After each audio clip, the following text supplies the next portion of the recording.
I was 49 years old. I had two teenage kids and a mortgage to pay. So I should have looked for a job, but actually I think I'd run out of bosses. Or organizations, quite honestly, even when I was boss, because when I went to Windsor, I was going to be boss. And I thought, that's wonderful, all these people working for me. Turned out I was working for them, finding the money to pay them. So with the encouragement of my wife, and I think this is very important, she said, why don't you do what you really want to do? You've always said you wanted to be a writer.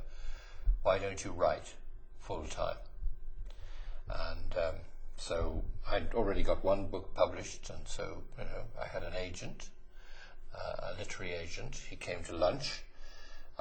He was not terribly excited at the idea that I was going to be depending on him for my future earnings. He said, I shouldn't give up your day job if I were you, which is probably a good advice when you're starting, but I had to give up my day job because I'd come to the end of it.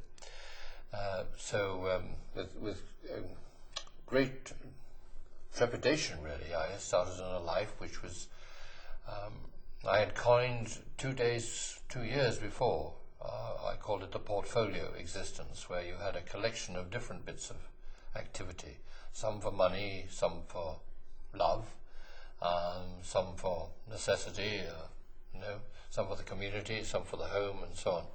And you combine them all to make a fulfilling work-life balance, I suppose they call it these days. Trouble was, my work-life balance was going to be desperately short of money. Writing books, there are lovely moments.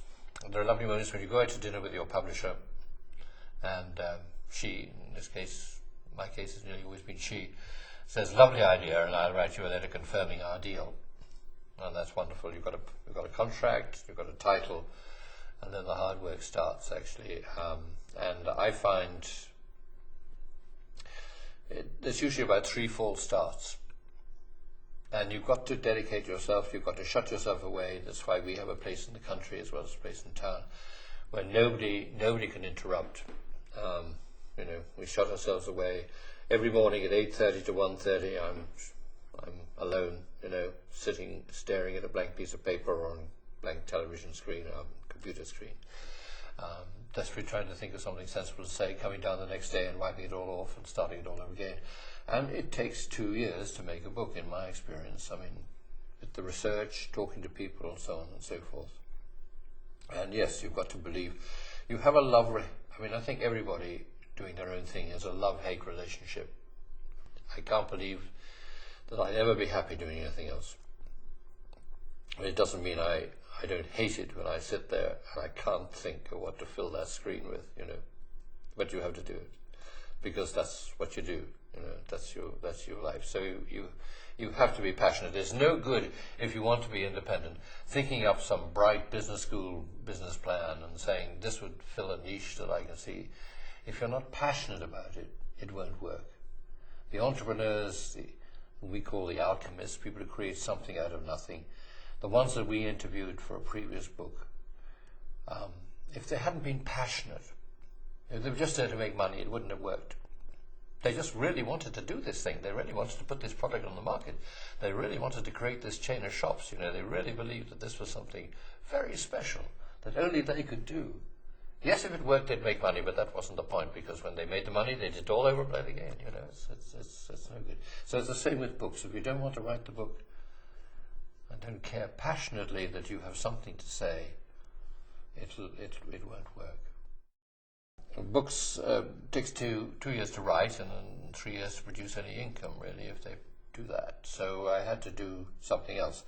So I did odd appearances on company training programs and that sort of thing. But I mean, for 2 years, while I wrote that book, it was pretty desperate. I had this postcard, money in, money out, and desperately hoped the two would balance, which they seldom did.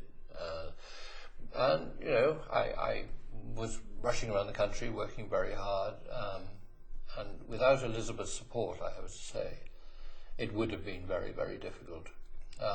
Eventually, she took over what you might call my management and marketing function.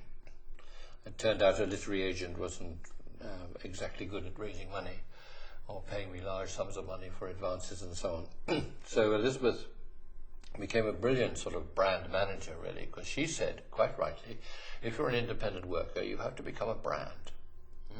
People have to know you for your USP, your unique selling proposition, what it is that distinguishes you from everybody else. And that requires you to appear occasionally. It requires you to have a presence in the media. I was lucky enough to be invited to do Thought for the Day on the BBC World, the BBC programs in the morning, and that gave me a sort of presence in one sort of media. The books began to get published. I began to write articles in journals and so on, and so I began to be a sort of brand. But it took a long time. I mean, as one friend of mine said, how are you going to describe yourself? You can't be the past master of St. George's House forever. And so I was a professor, visiting professor at London Business School. I called myself professor. Elizabeth said, but you're not a professor, you're a past professor. You can't call you, why don't you call yourself Charles Handy? I said, sounds a bit naked. She said, well, like most women, I've just been Elizabeth Handy all my life, it feels okay. But gradually, I sort of fought myself into being just Charles Handy, and began to develop a sort of public persona of some sort. But I have to say, it really was 5 to 7 years before it was established. So the first years were hard, and we survived. And I was doing what I wanted to do. I'd sacrificed financial security and pensions for freedom. And basically, it was a good bargain.